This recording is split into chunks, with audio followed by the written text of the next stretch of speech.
want to kick it off? No. Okay, look. Today, the average person, if they have neck pain, their immediate thought is, I need to go to a chiropractor. Mm-hmm. Right? I need to get my spine adjusted. What people are either not made aware of, typically, or whatever, is that 97% of your pain receptors are in your soft tissue.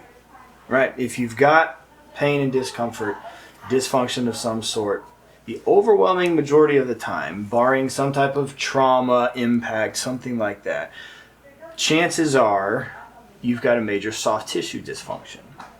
And so you can go and get your spine adjusted all you want. If you don't address the dysfunction that's coming from tight contracted muscles, pulling things over, pulling things out of place to begin with, then things are just going to keep getting pulled back out. Right. And so we get into this cycle of just continual neck discomfort, and it's from a number of things, sleep posture being one of the biggest things that we look at. Yeah, and that's not a knock on chiropractors. Chiropractors helped me tremendously when I was injured, but sometimes they just look at the structure. And if the soft tissue is what's pulling the structure out of place, then if you just keep forcing the structure back in and it keeps coming back out, it's a lot of stress over time on the joint.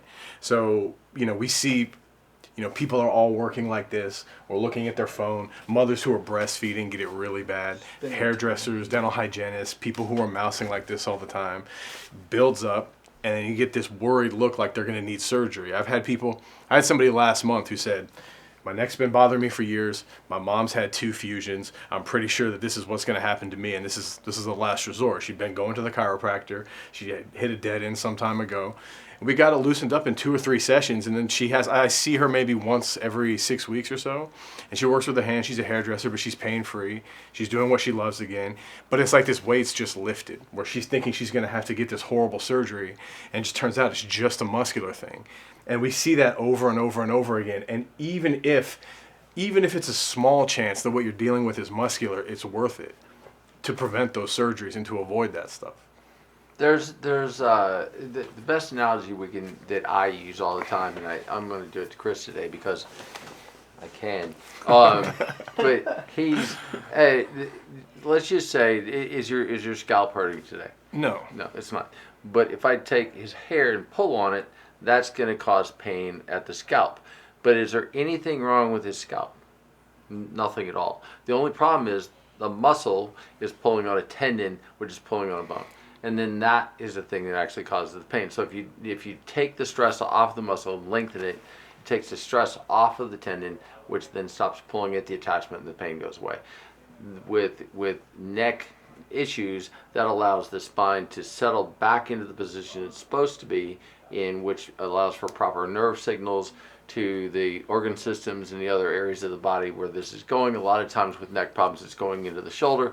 So people come in with elbow pain and shoulder pain and all of these other issues. They've been to surgeons, they've had MRIs, they've had CAT scans, bone scans, they've got all of these things done and spent way more money than they ever would just coming here and getting the stuff taken care of.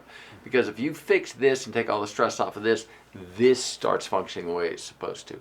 Now we also get into the stuff like what we're talking about. If he's sleeping on his side at night, shoulders up, rolled forward, and then now all of the muscles in the neck are going to tighten all night long. Now he gets up, drops this down. Now these are immediately pulling on the neck and the shoulder, pinching nerves and causing all of this stuff to be an issue. So we're not just dealing with the symptom of the problem, we're dealing with the problem, taking care of that, correcting those habits, and then getting this stuff lengthened. Because every time that you do adjust a spine or a joint, when the muscle's too tight and contracted, you're actually lengthening the ligaments and tendons in the joint, which is going to make the joint unstable. And then it makes it almost impossible to stabilize the joint in the future. So this is not only correcting the symptoms, but also correcting at the deepest level of the problems. Yeah, and this is the source of so much. We see people with TMJ. Sometimes people think they have carpal tunnel and it's an impingement up in here. And this is really, really the last place you want trouble. It's really worth getting ahead of it when it comes to neck stuff. Anything with the spine, but especially here because you're holding up your neck all day. And so if it's a problem, it's an insidious problem. You can't get away from it, and it just drains and drains. Very corrosive to people's quality of life. And you can see it. That's the term I was going to use. You can't get away from it. I mean, it's right here. I've had my neck out, and it's like I've had my back out, and I'd much rather my back be out than my neck because this feels, with me, it felt like I had a bowling ball sitting on top of the toothpick, then it was going to break. And if I moved any which way, and you have to be careful and all that, and it's like we have people. We just had a lady that came in yesterday who she couldn't open her jaw. Couldn't open it at all. It's like, and she left. We got her neck open up, the shoulders opens up, so the fluid can drain. So we take the pressure off. Then we just did a little bit of jaw work, and bang, she's opening her mouth, open and close. She looked like an entirely different person. Yeah, and they would have had her coming and going. They either would have had some kind of surgery or laminectomy or what do they call it, an ablation or a nerve block or something that doesn't work. And every time one of these things doesn't work, it's more demoralizing and people get worse. People lose hope.